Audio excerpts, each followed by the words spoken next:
성경 말씀 디도서 1장 5절입니다.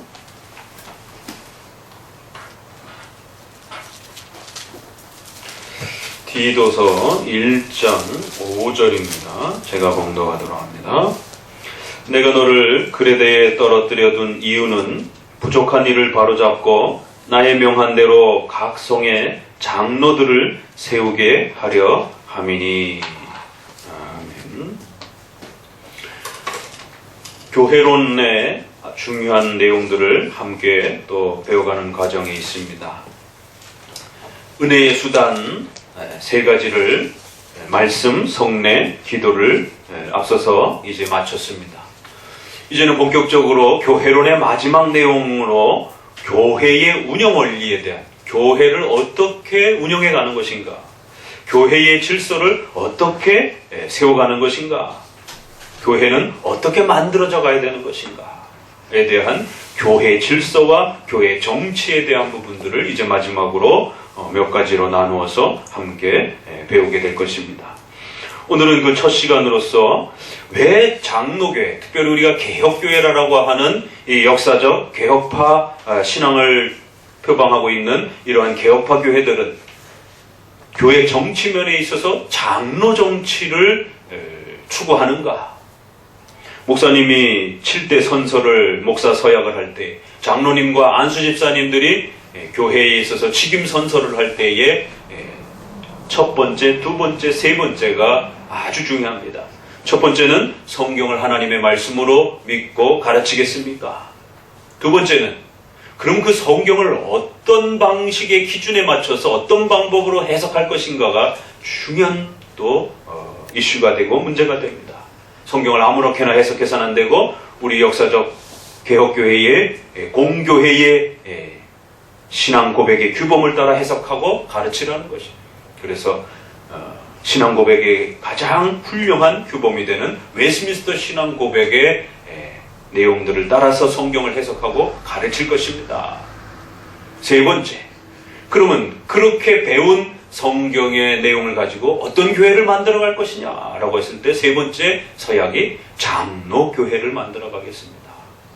교회의 스타일이 여러 가지가 있는데 그 중에 장로교회가 가장 성경적인 교회의 모습인 줄로 알고 장로교회를 만들어 가겠습니다. 라는 고백이 세 번째 고백입니다.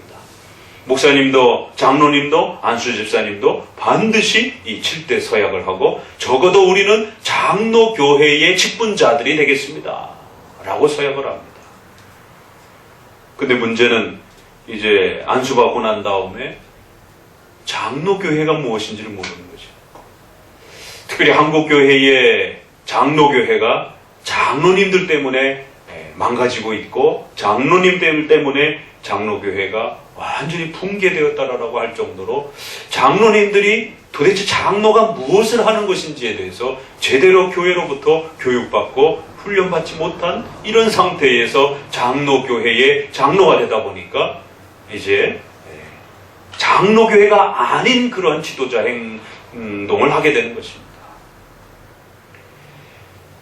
한국교회는 더 이상 장로교회로서의 이러한 간판의 모습을 가지고 있지만 내용상으로는 장로교회 모습을 더 이상 지키지 못하는, 오히려 1인이 지배하는 감독교회 형태를 추구하고 있는 것이 거의 보편적인 모습입니다.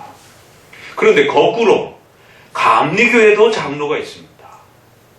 이거는 조금 한국에서 보여지는 아주 독특한 사건입니다.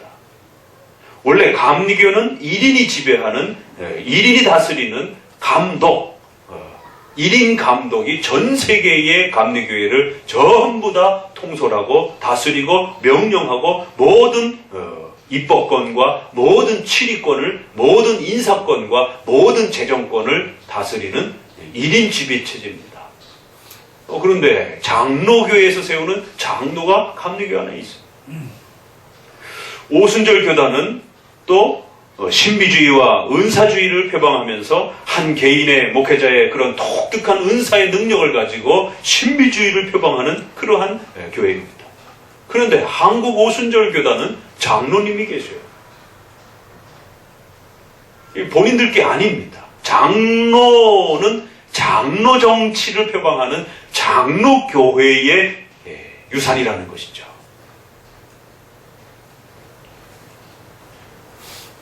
오히려 장로교회는 장로의 이 소중한 정치제도 질서의 가치와 의미가 무엇인지를 잃어버려가지고 장로님이 계시지만 장로님이 제대로 그 기능이 발휘되지 못하는 장로를 잃어버린 장로교회가 되었습니다. 그런데 오히려 타교단은 자기네들 교단의 그 성격과 맞지도 않는데도 불구하고 장로님들이 계시는 이런 기현상이 벌어졌습니다. 그건 이제 한국교회가 워낙 장로교가 많다 보니까 감리교조차도 그 장로가 들어가고 타교단도 장로가 들어가는 것을 보게 됩니다. 그래서 장로님 이러면 낯설지가 않는 것이.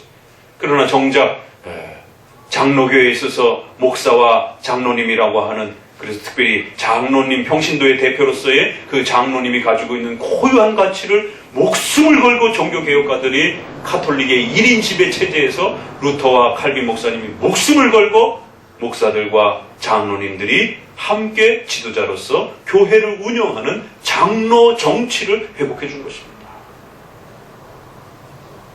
감히 교황에, 감히 신부에 견줄 수 있는 평신도 대표가 있다? 이건 감히 생각할 수가 없는 겁니다. 오직 모든 교회의 권세는 신부와 교황이라고 하는 종교 지도자만이 가져야 된다라고 하는 강력한 교권이라고 하는 이 권세와 인사권과 재정권을 오직 종교 지도자만이 가져야 된다라고 하는 1인 지배체제입니다.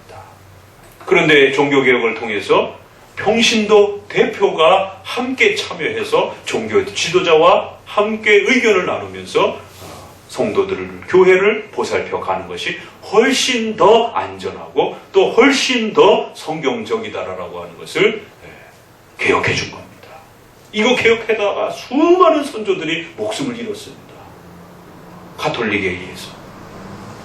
그런데도 오늘 우리는 종교개혁 500주년을 맞이하면서도 장로님의 이 자리를, 장로 정치를 어떻게 개혁하고 어떻게 회복해 가야 될지에 대해서 제대로 그 누구도 방향을 잡아주지 못하는 이런 심각한 일들을 보게 됩니다.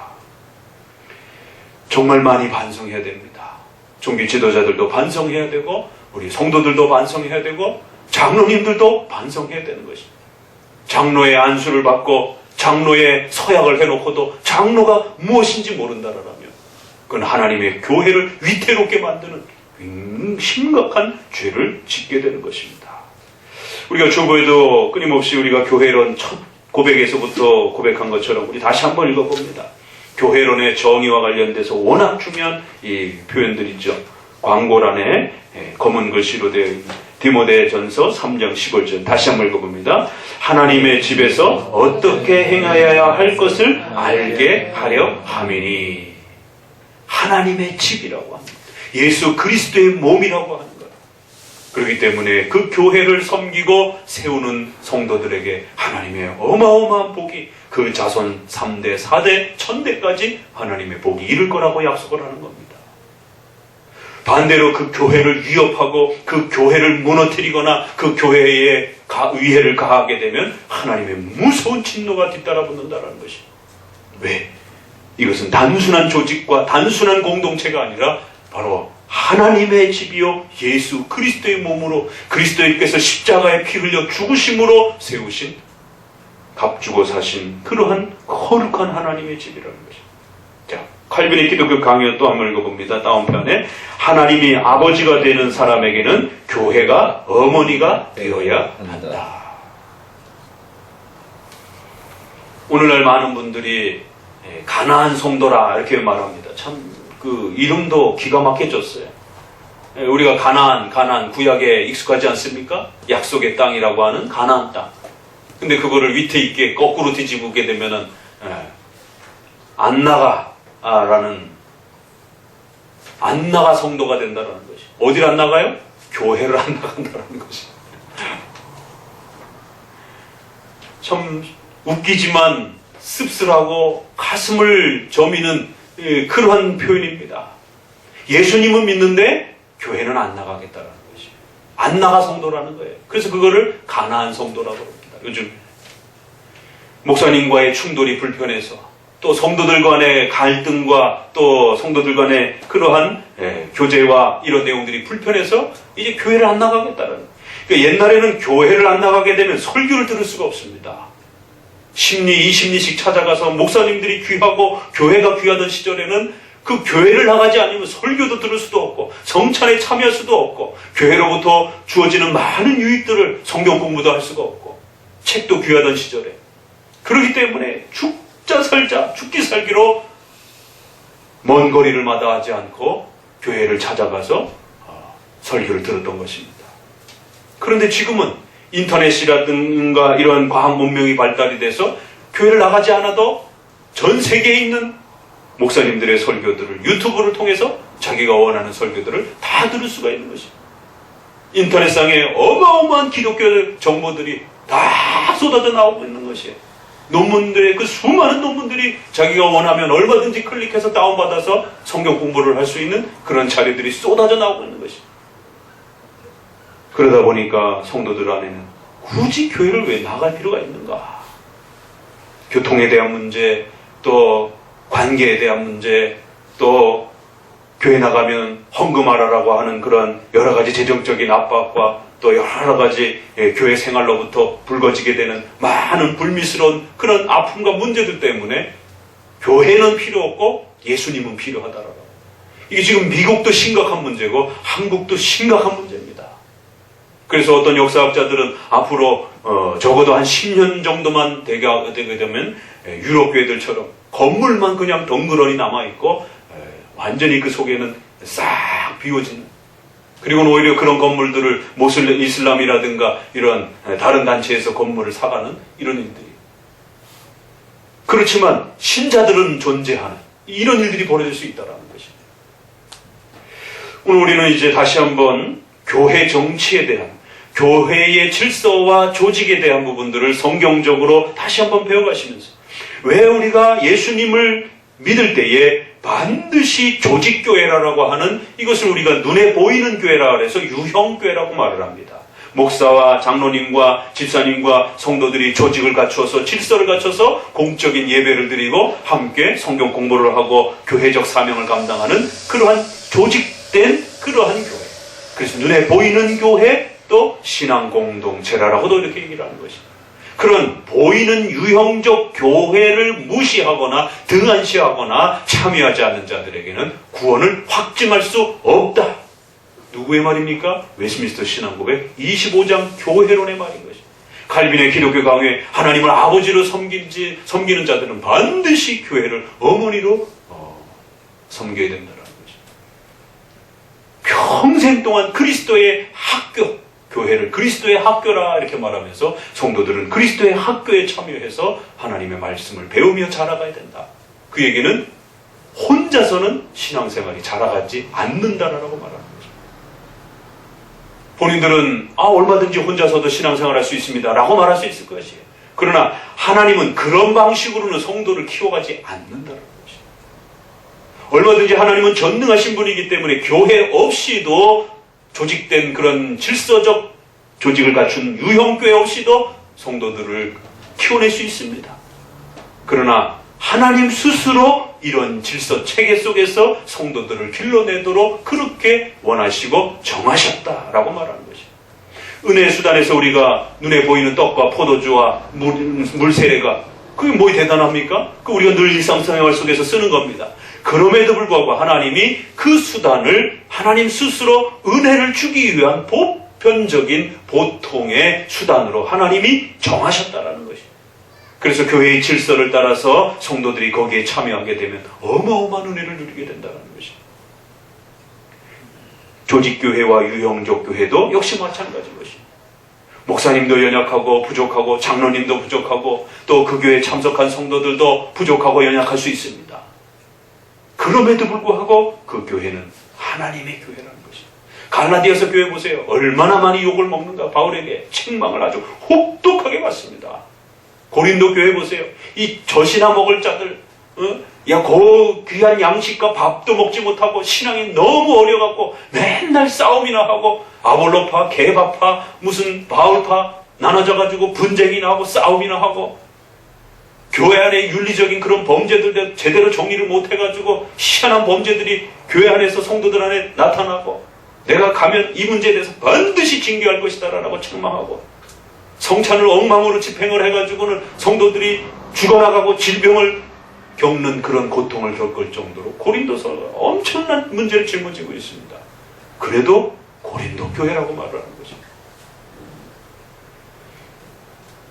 하나님께서는 이런 인간의 연약한 이러한 질서들을 하나님이 사용하셔서 하나님께서 그 교회의 조직과 질서를 만들어 가시고 그곳에 하나님의 말씀이 가르쳐지고 그곳에 하나님을 예배하는 공적 예배가 진행되어지고 많은 예배가 개인적 예배가 있을 수 있습니다. 그러나 하나님은 그 개인적 예배보다도 공적인 예배를 받으시겠다는 것이에요. 구약에 마치 성막과 성전 그 예배만을 하나님이 받으시겠다라고 약속하신 것처럼 개인의 예배도 중요하지만 하나님이 공적 예배를 통해서 하나님의 그 예배를 받으신다라고 명령하고 계시는 것이죠.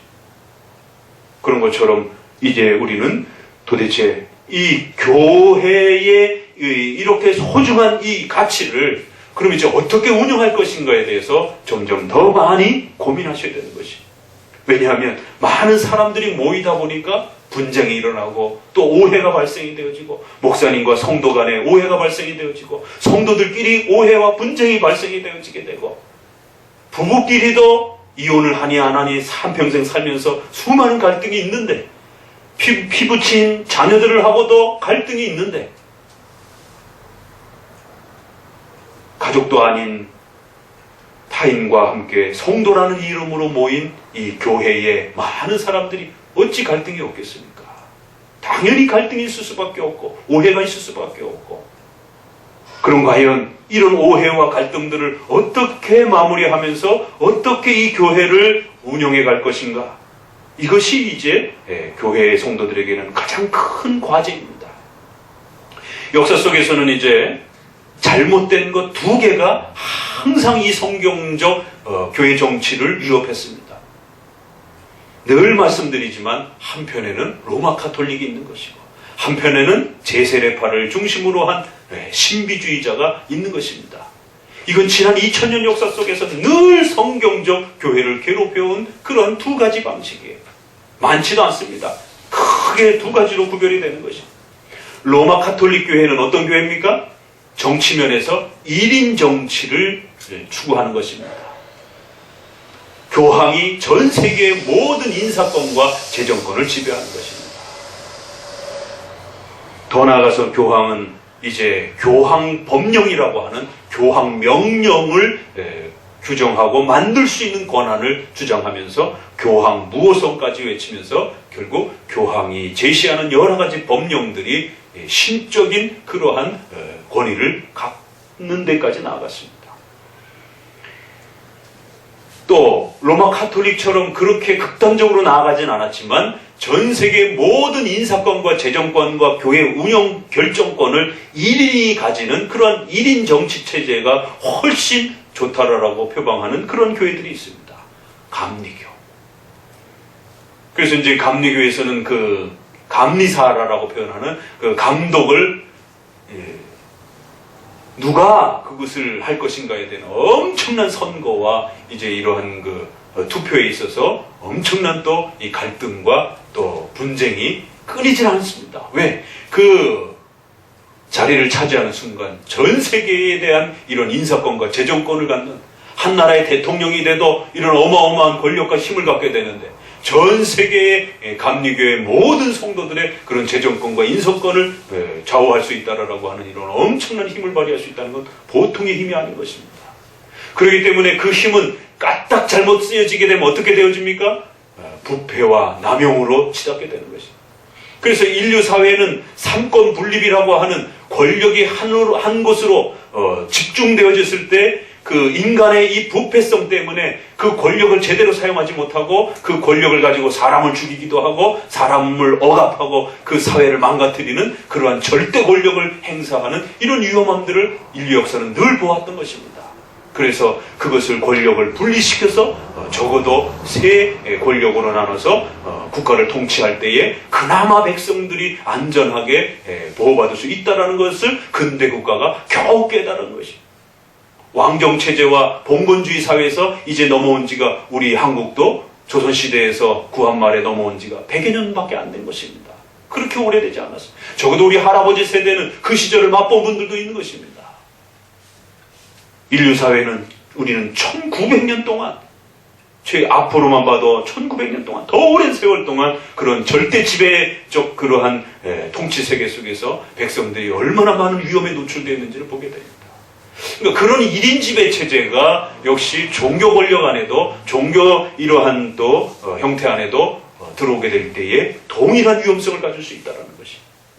그러니까 우리가 1인 지배 정치에 대한 이 문제가 실천적으로도 실제 그것이 발휘되었을 때의 그 위험함들이 한 사람이 모든 재정집행권과 인사권을 전행을 하게 될 때에 그 남용이 얼마나 무서운 것인지를 우리가 이번 특별히 한국의 이런 탄핵 사건들을 보면서도 뼈저리게 또 이렇게 느낍니다.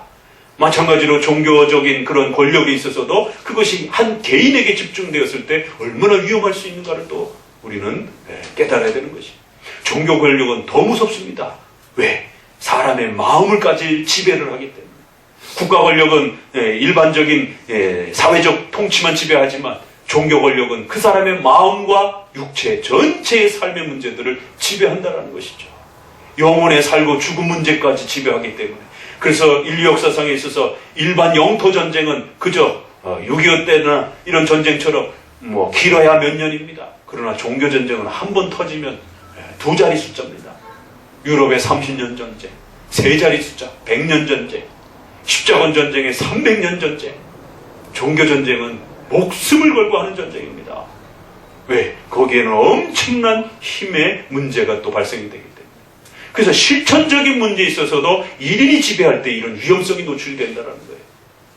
거기에 종교적인 이러한 교리를 판단하고 또 성경을 해석해서 하나님의 말씀으로 명령을 해야 되는 신의 말씀을 대언해야 되는 이러한 또 종교적인 또 지도자의 위치에 있을 때에 또 더더욱 큰 문제가 발생될 수 있다는 거죠. 성도들에게 늘 성경을 설교해야 되고 성경을 해석해야 되는 이러한 위치에서 신의 말씀을 설명하고 가르치는 자리에 있어서 한 개인이 모든 그 성경 해석에 절대 권한을 갖는다라고 하면 굉장히 위험한 것입니다. 왜냐하면 예수님처럼 완벽한 인성을 가진 인간은 이 땅에 예수님 외에는 없는 것이에요. 누구나 다 그 죄의 영향을 받고 있고 그 죄의 유혹을 받고 있는 것입니다. 목사님도 실수할 수 있는 것이, 목사님도 죄의 유혹을 받고 있는 것입니다. 그렇기 때문에 목사님에게도 어떤 안전장치가 필요하다는 것입니다. 그런데 1인 정치 체제에서는 그 안전장치가 제대로 마련되지를 못하는 것이에요. 그래서 2000년 교회사만 봐도 이 1인 지배 정치가 중세 천년의 그 타락을 발생시키는데 또 한 원인이 되기도 했던 것을 보게 됩니다. 반대로 민주주의 정치 체제가 있습니다.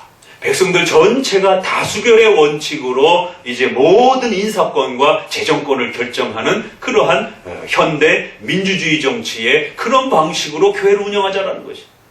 그러니까 우리가 과거에는 절대 지배적인 그러한 1인 지배 체제의 감독 정치 형태가 문제가 되었다라면 1980년 적어도 90년 이후로부터는 성도들 전체가 이제 교회 정치에 참여하는, 소위 말해서 사회도 이제는 민주주의적 그런 원리들이 사회 속에서도 많이 세계사적으로 발전이 되어서 우리가 민주주의라고 하는 것을 표방하듯이 교회도 그 영향을 받아서 이제 교회도 목사님도 동일하게, 장로님도 동일하게 성도들 모두가 동일한 인사권과 재정권을 행사하자. 왜 누가 특정한 어떤 그룹이 자꾸 어떤 그 결정권을 갖게 되면 문제가 발생이 된다. 그러니까 성도가 전체로 다수결로 하자. 그래서 이걸 우리가 회중 정치라고도 하고 또 독립화 정치라고도 하고 조합 정치라고도 하고, 아파트 설립할 때 이렇게 재건축할 때 우리가 조합을 설립하지 않습니까? 동등하게 아파트 분양권을 하나씩 갖는 것처럼 모든 성도들이 의사결정권에 동등한 권리를 가지고 집행을 하는 것이 굉장히 멋있어 보입니다. 이것이 오늘날 현대에는 가장 큰 이슈로 등장하고 있습니다. 그러니까 과거에는 한 개인의 종교 지도자의 지나친 권력의 힘 때문에 성도들이 엄청난 고통을 당했다라면, 이제는 전체의 성도들의 집단 이기주의와 집단적 그러한 이러한 계파적, 우리가 사회정치에서도 계파정치 그러잖아요.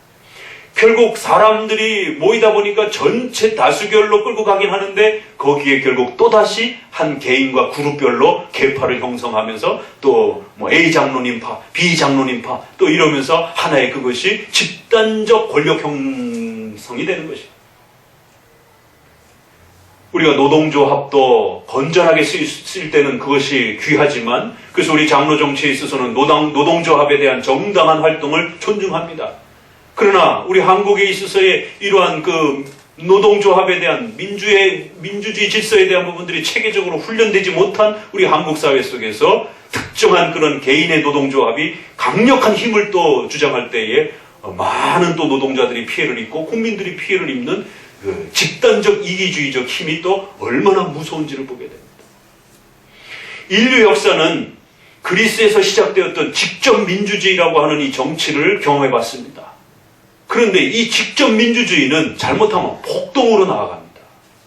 이번에 우리가 촛불 집회와 태극기 집회가 정말 하나님 안에서 하나님의 은혜로 넘어갔다라고 저는 보는 것입니다. 목회자들 입장에서 봤을 때는 이게 잘못하면 시리아라든가 다른 나라들처럼 내전이 일어날 수 있는, 특별히 한국 사회에서 오랜 세월 동안 공산주의와 자유민주주의라고 하는 이 두 체제가 진보와 보수로 나눠져 있는 이러한 갈등 속에서 이러한 대통령 선거 문제와 관련해서 우리가 겪어보지 못한 이런 탄핵 사건에 접하면서 자칫 잘못하면 이것이 내란으로 번질 수도 있는, 거기에 폭력과 거기에 이제 엄청난 그러한 이 폭력적 행사가 동원됐다라면 잘못하면 내란이 벌어질 수도 있는 정말 위험한 그러한 상황까지 이르렀던 것입니다. 미국이 민주주의라고 하는 그 발전된 사회를 이룩하고 있는데도 불구하고 한번 폭동이 나게 되면 주변 상가들이 완전히 쑥대밭이 되잖아요. 다 약탈해가고 막. 그 예전에 흑인 폭동 났을 때도 그 LA를 주변으로 해서 한인 상가들이 얼마나 큰 피해를 보고 목숨까지 위협을 받았습니까? 근데 적어도 우리나라에서는 그런 일들이, 광화문 일대가 뭐 상가가 약탈을 당한다든가 이런 일들은 벌어지지 않았던 것입니다. 정말 감사한 거죠.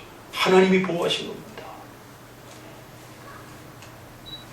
미국이라는 나라는 노예제도 문제와 사회적인 그러한 그 정치 문제 때문에 남북전쟁이 일어나서 형제지간에 친척지간에 총칼을 들이대고 죽이면서 싸웠던 내란이 벌어진 이런 일들이 있습니다. 정치적 의견을 달리할 때에 이것이 통합이 되지 않으면 내란이 벌어지는 일들이 수두룩합니다. 이번에 정말 잘 넘어간 것이죠. 그런데 그 광장으로 뛰쳐나오는 이러한 정치는 민주주의적 정치가 퇴보할 때에 잘못하면 나올 수 있는 그런 패단들입니다. 이게 잘 넘어갔으니 다행이지 이걸 계속 추천을 하면 안 됩니다. 왜? 직접 민주주의 형태이기 때문에 그런 것이. 시민들이 직접 그 정치의 의사결정을, 모든 의사결정에 모든 국민이 거기에 참여를 해서 의사결정을 하게 된, 이걸 직접 민주주의라고 하는 것입니다. 근데 이게 결기가 잘 안 되면 폭동이 일어나는 겁니다. 그래서 인류 사회에는 직접 민주주의를 해봤는데 거기에 폐단이 너무 많다 보니까 대표들을 뽑아서 국회의원들을 대표로 뽑아가지고 그 대표들 중에 또 대통령을 뽑기도 하고 또 국회의원들을 뽑아서 의회 민주주의를 끌고 가는 것이에요. 직접 민주주의가 아니라 간접 민주주의를 표현하는 것입니다. 인류 사회도 그걸 경험해 본 것이에요. 그러나 이러한 놀라운 발전은 장로교회가 힌트를 준 겁니다. 1인이 지배하는 것도 아니요, 전체 성도가 참여하는 것도 아니요, 목사님과 종교 지도자인 목사님과 평신도 교인의 대표인 이제 장로님이 지도자들을 뽑아서 그 지도자들을 전문화시켜서 실력을 키워서 적어도 전문가가 그 집단의 전체 질서를 운영하고 다스려가는 것이 실용적 면에서도 훨씬 안전하고 또 내용 면에서도 성경적이라는 것입니다. 그러니까 이렇게 회중 전체가 참여하는 이러한 직접 민주주의 형태에는 좋은 것 같지만 거기엔 또 위험이 있는 것입니다. 더더욱더 우리가 고민해야 되는 것은 이제 엊그제도 국가관에 대한 부분에 대해서 저희 몸담고 있는 학회에서 발표를 했습니다. 그래서 목사님이 웨스트민스터 신앙고백에서 말하는 국가관과 정치에 대해서 소개를 했는데,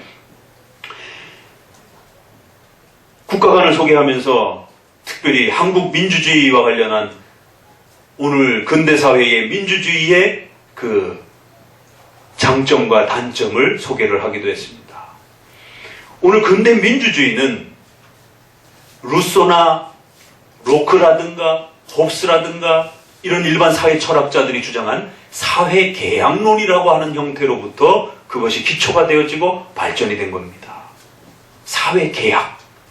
백성들의 안녕과 생명과 재산을 지키기 위해서 서로가 일정한 권한과 이 힘을 분배하면서 서로 약속을 맺자라는 것이, 고대의 봉건사회라든가 왕정사회가 너무 폐단이 크기 때문에 전체 백성들이 서로 약속을 해서 일정한 권한을 한 부류에게 맡겨주면서 그 권한을 맡은 자는 반드시 백성들의 생존과 재산권을 지켜주는 서로 간의 그 권한을 약속이라는 형태로 위임하면서 서로가 그 질서를 끌고 가자라는 것이, 그것이 훨씬 더 안전하다는 것입니다.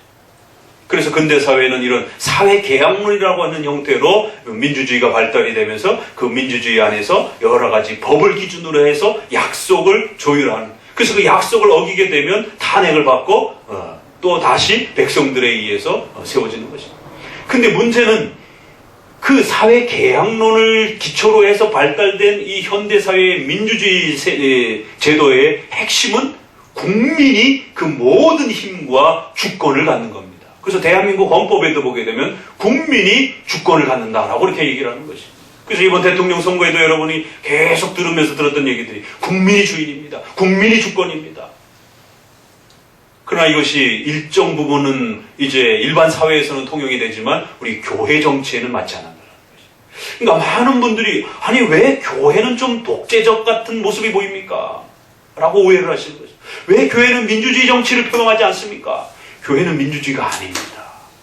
여기에서 이제 오해가 발생이 되는 것입니다. 오늘 본문에도 보니까 디도에게 바울이 사역을 하면서 교회를 세우면서 내가 장로들을 세웠다라고 이렇게 말합니다. 각 교회를 세우고 그 교회에 장로들을 세웠다 이렇게 말하는 것입니다. 아니 왜 민주주의 정치로 교회가 운영되지 않도록 하고 왜 꼭 장로들을 세우면서 교회를 구축해 가느냐라는 것입니다. 여기에 우리가 조금 더 이제 이 오른쪽에 왼쪽의 문제점들을 먼저 살펴보고, 그러면 장로 정치는 왜 훌륭한가, 왜 성경적인가를 들여다보는 것입니다. 민주주의 정치는 이처럼 국민이 최종 주권을 갖는 겁니다. 그래서 그 국민이 대통령에게 권한을 위임하는 것입니다. 그래서 그 국민을 위협하거나 국민의 그 약속을 깨게 되면 탄핵을 받게 되는 겁니다. 그런 정치 제도를 교회 안으로 그대로 가지고 오게 되면 국민, 성도들이 주권을 갖는 것입니다. 그래서 성도들이 원하지 않는 것을 목사님이 뭔가 명령하고 요구하고 설교하게 되면 목사님을 끌어낼 수가 있는 것입니다. 이게 민주주의 원리입니다.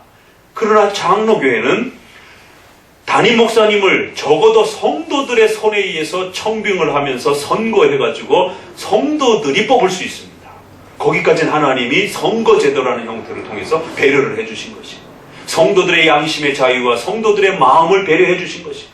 그러나 그 성도들이 뽑은 그 장로님과 목사님이 그 담임 목사님과 그 교회의 대표자가 되면 그때부터는 성도들이 함부로 그 직분자들을 끌어낼 수가 없습니다.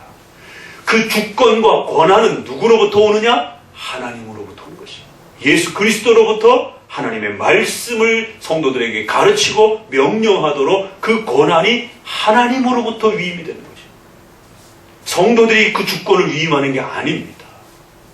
그래서 하나님의 명령에 위배되는 것을 강력하게 성도들에게 죄로 책망할 수 있고, 또 하나님의 명령을 따라라 살으라라고 권면할 수 있는 것입니다.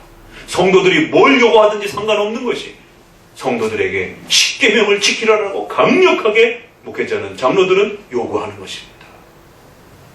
그러니까 이런 면에서 일정 부분 사회처럼 성도들과 백성들의 자유를 존중해주는 선거제도라는 것이 비슷하게 겹쳐 있지만, 그 권세를 어떻게 활용하고 어떤 권세를 위임받느냐의 방식은 전혀 색깔이 다르다는 것입니다. 그래서 사회 계약론 형태로 굳어진 일반 민주주의 정치는 장로교회의 정치 원리하고 다르다는 것입니다. 장로교회는 민주주의 정치가 아닙니다. 하나님이 주권을 갖고 계시는 것이고, 그 하나님이 주권을 교회의 지도자들에게 위임하는 것이고, 교회의 지도자들은 백성들의 원하는 것을 이루는 것이 아니라 하나님이 원하는 것을 백성들에게 소개하는 방식이라는 것입니다.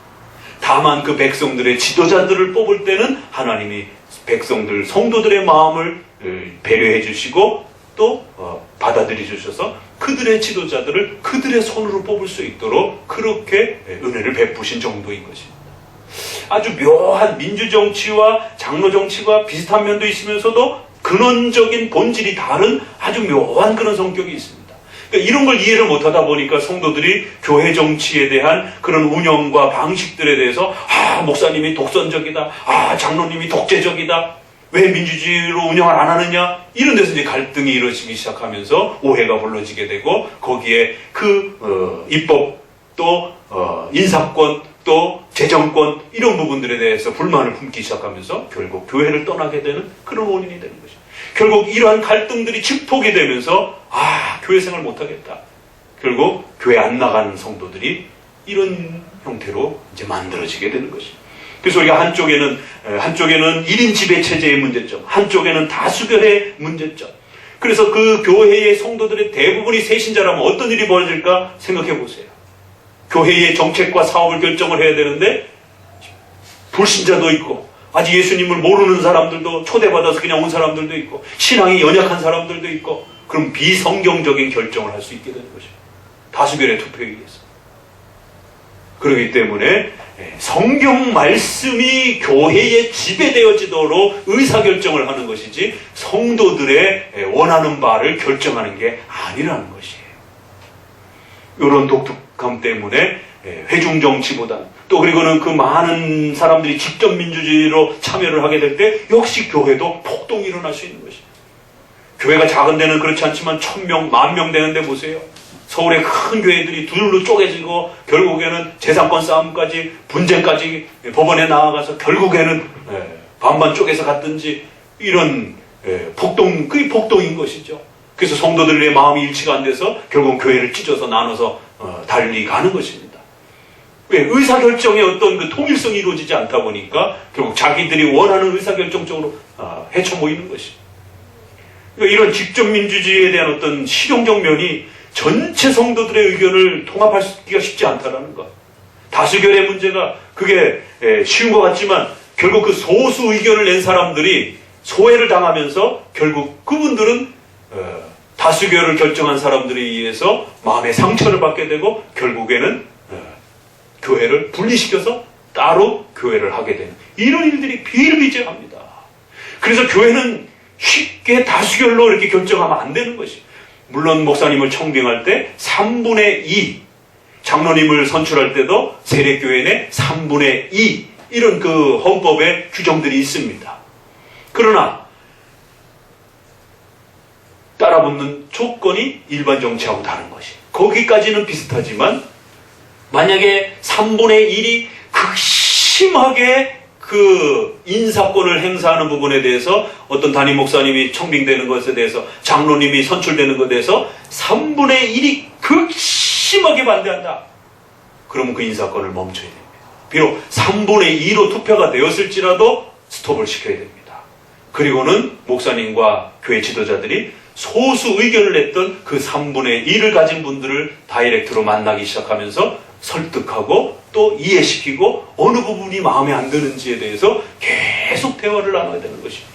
이게 장로 정치와 일반 다수결의 정치와 다른 겁니다. 이건 당회를 이룰 때도 마찬가지예요. 당회의 목사님과 장로님들이 투표할 때도 3분의 2가 기본 원칙입니다.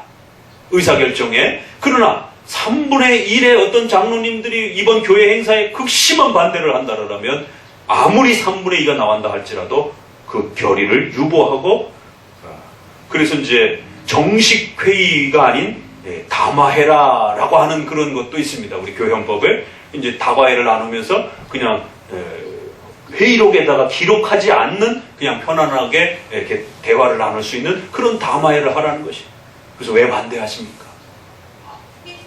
이렇게 이런 면들이 좋습니다. 그러면서 서로 설득해가면서 이해시키면서 시간을 두고 반대한 분들을 설득해내는 과정을 가지라는 것이에요. 왜? 그걸 밀어붙이게 되면 반드시 그 소수자는 교회에 그 부분에 대한 결정을 수용을 못하게 되면 교회를 떠나는 일이 벌어진다는 것입니다. 국가의 정치는 국가를 떠날 수 없기 때문에 소수가 반대를 해도 밀어붙일 수가 있는 것이에요. 그러나 교회 정치는 극심한 반대. 그 얘기는 극심하게 반대하지 않으면 특별한 어떤 너무 반대가 세지 않으면 그냥 일반적인 반대면 3분의 2로 또 이렇게 의사결정을 할 수도 있다는 것입니다. 그러나 이렇게 죽자 살자 막 이렇게 정말 반대하시는 어떤 그런 케이스와 사항들이 있다라면 다수결로 처리할 수 없다는 것입니다. 자, 이처럼 1인 정치와 다수 정치가 가지고 있는 폐단들이 실제적인 면에 있어서도 한계가 있고 또 내용상으로도 성경은 훨씬 장로들을 중심으로 한 장로 체제가 훨씬 더 빈도수가 많이 소개가 됩니다. 그래서 이제 우리가 1인 정치와 다수 정치를 비성경적이다라고 말하진 않습니다. 왜냐하면 성경에 모세가 1인이 지배하던 때가 있습니다. 다윗이 거의 1인이 지배하던 때가 있습니다. 그러니까 성경에 분명히 1인이 지배하면서 인사권과 재정권을 가지고 전체 교회를 운영하던 그런 때가 있기 때문에 1인 정치 시대를 내용을 비성경적이라 말하진 않아요. 한국교회에 선교를 왔을 때 선교사님들이 또 모든 그 의사결정을 또 최초에 세워진 몇몇 목사님들이 한국교회 선교 초기에 모든 의사결정을 단독으로 내렸습니다. 그걸 우리가 비성경적이라 말할 수는 없는 것이죠. 왜? 그 시대의 형편이 있기 때문에. 그래서 이런 특수한 경우에 선교사들이 선교를 간다든가 또 이렇게 교회가 없는 그런 상황이라든가 이런 특수한 상황에 발생되어질 수 있는 이러한 경우가 있기 때문에 1인 교회 정치 제도를 비성경적이라 말하는 건 아니에요. 역시 다수 정치도 선거라는 형태를 하나님이 성도들에게 배려를 해주시고 구약에도 보면은 백성들의 의견을 존중하기도 하시고 또 신약에도 보게 되면 백성들의 의견을 들으라라고 또 그 백성들에게 알려주라라고 끊임없이 백성들하고 의사소통을 하는 그런 장면들이 나옵니다. 지도자들만이 독단적으로 그 의사결정을 끌고 가지 않습니다. 그 의사결정을 하기까지 백성들의 의견을 듣고 또 그 의사결정이 내려지면 반드시 백성들에게 그 내용을 알려주고. 근데 이게 지금 한국 정치에 있어서 장로 정치에서 성경적 정치에서 배워야 될 내용들인 겁니다. 이미 벌써 성경이 가르치는 이러한 정치 제도가 근대 사회를 발전시키는 중요한 기초들이 역사 속에서 된 걸 보게 됩니다. 성경만이 인간이 어떻게 모였을 때 가장 안전하게 그 조직과 인간의 모임이 형성될 수 있는지를 하나님만이 알고 계신 것입니다. 그래서 다수의 의견을 존중하는 이런 성경의 배려가 있기 때문에 다수 정치에 대한 회종 정치를 무조건 또 비성경적이라고 말하지는 않는 것입니다. 다만 실용적인 면에서 폐단이 훨씬 크다는 것이, 단점이 훨씬 많다는 거예요. 지도자들에 의한 정치보다. 자, 그런 실용적인 면에서의 문제를 우리가 하나 고민해보는 거고, 두 번째, 그걸 두 번째로 놓는다면 더 중요한 성경적 정치가 과연 무엇이냐라고 했을 때 1인 정치와 다수 정치가 성경에 있지만 그런 정치는 특수한 경우에, 예외적인 경우에 이렇게 산발적으로만 등장을 하지 교회가 잘 안정이 되고 교회가 제대로 구축이 되었을 때는 오히려 장로 중심의 교회 정치를 세워가는 것이 훨씬 빈도수가 많다는 것입니다. 그 교회도 모세가 출애굽을 할 때는 모세가 전부 주도를 합니다. 그러나 가만히 들여다보면 가나안으로 들어가서 안정이 되고 정착이 되게 되면 전부 장로 중심의 정치체제가 이루어져 갑니다. 초기 사도행전을 중심으로 한 초대교회도 역시 마찬가지. 한국교회도 선교사들이 초기에는 그렇게 했지만 교회가 늘어나고 노회가 형성이 되고 총회가 형성이 됐을 때는 장로들에 의한 정치체제로 이제 구축이 되어져 갑니다. 이런 면에 있어서 훨씬 더 많은 빈도와 내용상으로 장로 정치가 성경에 소개된다는 것입니다.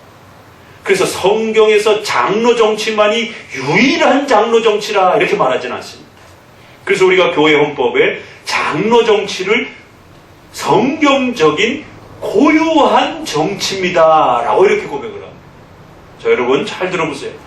고유한 성경적 정치라는 말과 유일한 성경적 정치라는 말이 구별이 됩니까? 이건 다른 겁니다. 장로 정치만이 유일한 정치입니다 이렇게 말을 해버리게 되면 1인 정치와 다수 정치는 비성경적 정치가 되는 것이에요.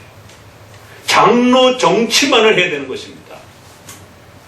나머지는 잘못된 겁니다. 틀린 겁니다. 이렇게 말을 해야 돼요. 그러나 고유한 정치입니다 라는 말에는 그것이 훨씬 더의 문제입니다. 다른 정치들도 성경에 간혹 소개가 되지만 성경은 이 정치를 훨씬 더 추천하고 있습니다. 그런 개념이에요. 그래서 이 교회 정치를 가지고 이단이냐 아니냐를 가지고 싸우게 되면 큰일 납니다. 삼일체를 안 믿는다든가 예수님을 안 믿으면 이단이 되지만 이 장로 정치 면에 있어서는 교회론에 있어서도 주의를 안 지킨다든가 이런 문제들은 이단의 문제에 해당이 됩니다.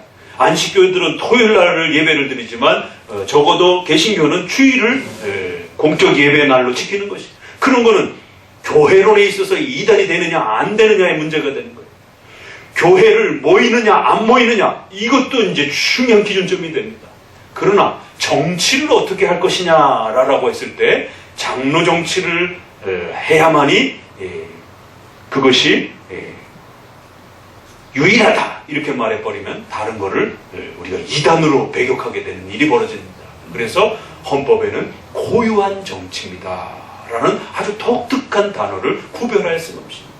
고유하다라는 말은 훨씬 더라는 말입니다.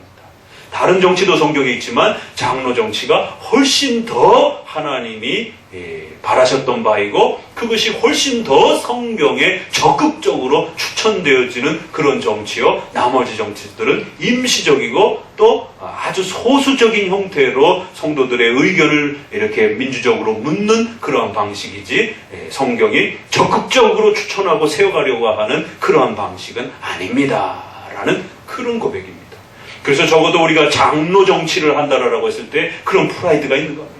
비록 다른 정치를 하는 교회들을 갖다가 우리가 함부로 이단이라고 말해서는 안 되지만 적어도 그래도 우리가 장로 정치를 한다라고 했을 때는 성경이 그것을 훨씬 더 적극적으로 추천하고 있고 훨씬 안정된 하나님의 교회 정치 체제로 우리에게 명령하고 있다는 사실을 잘 기억하셔야만 되는 것입니다.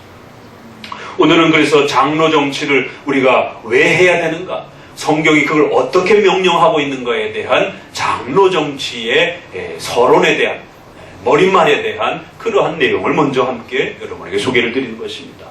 그래서 다음 주부터는 본격적으로 그 구체적 원리를 소개해 갈 것입니다. 자, 우리 성경 몇 구절을 보면서 이제 마무리를 해보도록 합니다. 우리 출애굽기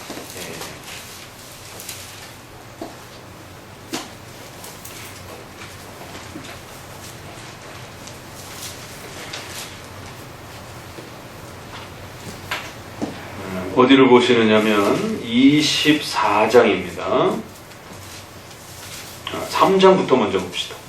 최초로 초기에 구약의 장로들의 그러한 다스림과 통치 형태가 아주 초기에 이렇게 나옵니다. 출애굽기 3장 16절을 같이 읽어봅니다.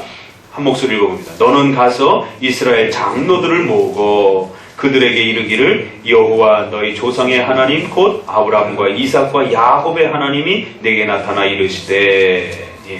여기 보니까 이스라엘의 장로들을 모으고 이스라엘 백성들이 애굽의 포로 생활 동안에도 장로들이 일정 부분 있었던 것을 보게 됩니다. 24장 또 봅니다. 이제 출애굽을 하고 나와서 한참 지나고 난 다음에 24장 1절을 봅니다. 이제 시내산에서 하나님의 명령을 받고 이제 진행이 됩니다. 그럴 때 그 이스라엘 백성들을 어떻게 다스려가는가라고 하는 내용 속에 이제 장로가 소개가 됩니다. 24장 1절 한 목소리로 읽습니다. 또 모세에게 이르시되 너는 아론과 나답과 아비후와 이스라엘 장로 70인과 함께 여호와께로 올라와 멀리서 경배하고, 여기에 70인의 장로가 또 이제 새롭게 구별되어 소개가 되는 것을 보게 됩니다. 그래서 이제 여러분들이 구약에서는 70인의 장로라고 하는 그러한 독특한 그룹을 만나게 됩니다. 자, 넘어가 보시게 되면 저기 민수기로 넘어가 봅니다. 민수기 11장에 16절에 이렇게 소개가 됩니다. 11장 16절 같이 읽어보도록 합니다. 민수기 11장 16절. 여호와께서 모세에게 이르시되 이스라엘 노인 중 백성의 장로와 유사되는 줄을 내가 아는 자 70인을 모아 데리고 회막 내 앞에 이르러 거기서 너와 함께 서게 하라. 내가 강림하여 거기서 너와 말하고 내게 임한 신을 그들에게도 임하게 하리니 그들이 너와 함께 백성의 짐을 담당하고 너 혼자 지지 아니하리라. 그러니까 모세가 그 11장 15절에 보게 되면은 백성들의 죄가 너무 크고 늘 백성들이 죄를 지으니까 그걸 감당하기가 너무 힘듭니다, 하나님 하면서 이제 하나님께 하소연을 하자 하나님께서 70인의 장로를 세우고 이들에게 일정 부분 이제 그러한 인사권과 재정권을 부여하고 그들이 함께 다스려갈 수 있도록, 그래서 너 혼자 짐을 감당하지 않도록 그렇게 배려해라 라고 하면서 이스라엘의 통치 운영 방식에 대한 하나님의 명령이 나옵니다. 그러니까 모세가 출애굽을 위해서 임시적으로 1인 정치가 등장을 하긴 하지만 그럼에도 불구하고 모세 스스로도 그 1인 정치가 얼마나 실제적으로도 힘들고 또 운영상에서도 어려움이 있는지에 대해서 하소연을 하고, 그래서 하나님은 70인의 그런 지도체제를 만들어서 그 장로들이 지도그룹의 백성 전체가 이제 안정화되어 가도록, 그래서 모세에게 부어주신 성령의 그 임하심을 그 70인의 장로들에게도 동일하게 부어주겠다라고 하는, 모세에게 부어진 그 성령의 충만하심은 구약에서는 가장 큰 권위입니다. 그런데 그런 어마어마한 권위를 이스라엘 장로들에게도 동일하게 부어줘서 그러한 지도권을 행사하겠다라고 그렇게 약속을 하는 70인의 장로 모습이 나옵니다. 자, 이제 우리 신약으로 이제 넘어가셔가지고 사도행전을 보도록 합니다. 사도행전 20장입니다. 사도행전 20장, 초대교회가 이제 세워져 가는 그 과정 중에 디모데서에도 있는 것처럼 또 바울이 세워가던 여러 교회들 안에 그 교회의 지도자들을 목사와 장로님으로 구별하여 장로들을 세우는 것을 보게 됩니다. 사도행전 20장 17절을 봅니다. 같이 읽습니다. 17절. 바울이 밀레도에서 사람을 에베소서로 보내어 교회 장로들을 청하니, 장로들을 불러 모읍니다. 이제 바울이 더 이상 이제 교회를 돌아볼 수 없는 형편이 되자 장로들을 불러서 부탁을 합니다. 그리고는 어디를 읽어보시느냐면 28절을 읽어보도록 합니다. 20장 28절 같이 읽습니다. 너희는 자기를 위하여 또는 온 양떼를 위하여 삼가라. 성령이 저들 가운데 너희로 감독자를 삼고 하나님이 자기 피로 사신 교회를 치게 하셨느니라. 그 장로들에게 감독의 권한을, 성도들을 다스리고 관리할 수 있는 그 통치 권한을 감독이라고 하는 이런 형태로, 성경은 그걸 감독이라고도 하고 장로라고도 하고, 성도들을 이렇게 치리하고 다스리기 때문에 감독하다라고 하니까 감독이라고도 부르는 것이에요. 또 교회의 어른이다 이럴 때는 장로라고도 이렇게 또 표현하는 것이고요. 다 같은 표현입니다. 자, 그래서 이런 통치 권한을 위임했다 이렇게 하고요. 이제 우리 마지막 하나, 디모데 후서를 보도록 합니다. 디모데 전서입니다.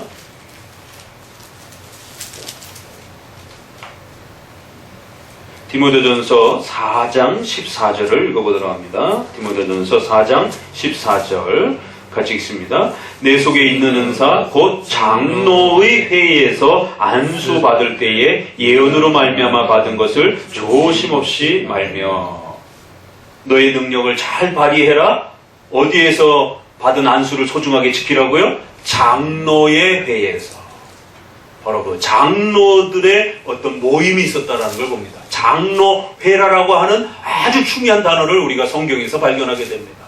장로를 한 사람을 장로라 말하는 게 아니라 장로들이라라고 하는 복수를 써서 반드시 복수 통치체제라고 하는 장로회라라고 하는 아주 중요한 원리를 디모데에서 소개하면서 너가 거기서 안수를 받았고 그 안수받은 질서를 소중하게 여기고 그 내용을 지켜가라 라고 이렇게 말합니다.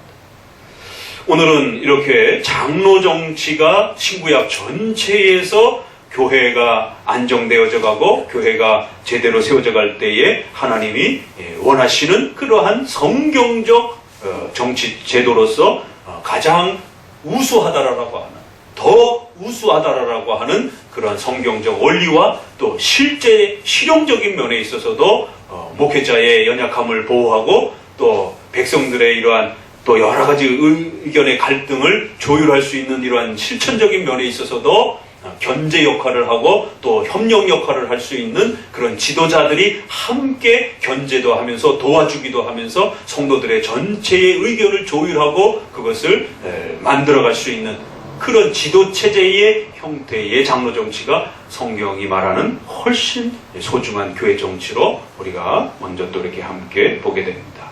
오늘 우리 시대의 장로 정치를 잘 또 회복해 가시기를 다시 한번 주의 말씀으로 권면을 드립니다. 기도합니다.